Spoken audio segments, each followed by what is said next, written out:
আসসালামু আলাইকুম। এই ভিডিওতে হচ্ছে আমরা পার্শিয়াল ফ্র্যাকশন মেথড নিয়ে আলোচনা করব। তো পার্শিয়াল ফ্র্যাকশন মেথড আর কিছুই না, এটা হচ্ছে আমাদের যে আংশিক ভগ্নাংশ আমরা পড়েছিলাম সেটা।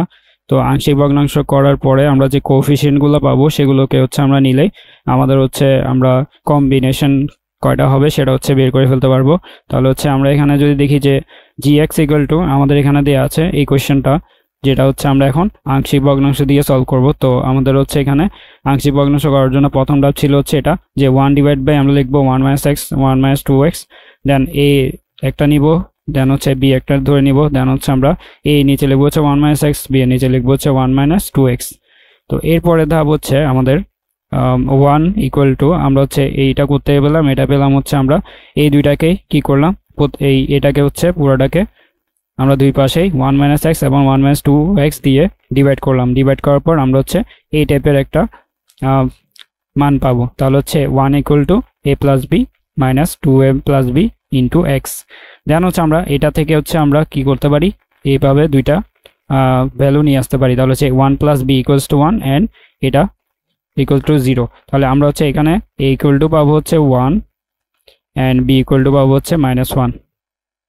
তাহলে এই দুইটা মান যদি হচ্ছে আমরা বসিয়ে দিই তাহলে হচ্ছে আমাদের এখানে আমরা পেয়ে যাব 1 divide by 1 minus X and -1 যেহেতু বি এর মান, তাহলে হচ্ছে 1 ডিভাইড বাই 1 মাইনাস 2x। তাহলে এটা হচ্ছে আমাদের কি, এটা হচ্ছে আমাদের আংশিক ভগ্নাংশ করার পর আমরা হচ্ছে এই টাইপের একটা পেলাম। আমাদের কোয়েশ্চেন ছিল হচ্ছে gx সমান এটা। তাহলে এটাও হচ্ছে একটা জেনারেটিভ ফাংশন রিপ্রেজেন্ট করে, এটাও একটা জেনারেটিভ ফাংশন রিপ্রেজেন্ট করে। তো এখান থেকে হচ্ছে আমরা যদি একটা সিরিজের মতো করে বের করতে চাই তাহলে হচ্ছে 1 ডিভাইড বাই 1 মাইনাস এক্স সমান আমরা এতদিন হচ্ছে ভিডিওতে আগের ভিডিওগুলোতে হচ্ছে আমরা পড়ে এসেছি যে 1 ডিভাইড বাই 1 মাইনাস এক্স সমান আমরা প্রত্যেকটা কি থাকে আমাদের হচ্ছে 1 1 1 1 করে থাকে। তাহলে হচ্ছে আমাদের এখানে আমরা লিখতে পারি সেটাকে summation of x x to the power N, and এটাকে আমরা কীভাবে লিখতে পারি 1 মাইনাস 2x, সেটা হচ্ছে আমাদের 2x এর পাওয়ার হিসেবে থাকবে প্রত্যেকবার। তাহলে হচ্ছে 2x to the power N এটাকে লিখতে পারি, এবং এটাকে যদি আমরা আরও ভেঙে লিখি তাহলে হচ্ছে 2 টু দি পাওয়ার এন এবং x to the power N এভাবে থাকবে।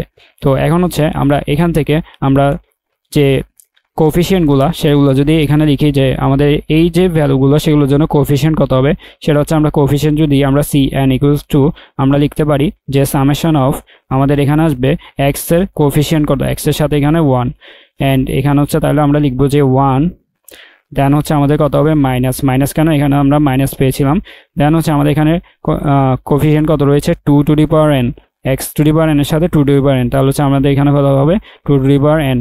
তাহলে এটাই হচ্ছে আমাদের কি হবে, এটাই হচ্ছে আমাদের যে কোএফিসিয়েন্টগুলো সেগুলোর জন্য আমাদের হচ্ছে একটা সামেশন অর্থাৎ সিরিজ। তো এটা থেকে হচ্ছে আমরা কি করতে পারবো, এগুলো থেকে আমরা কনভলিউশনগুলো বের করে ফেলতে পারবো।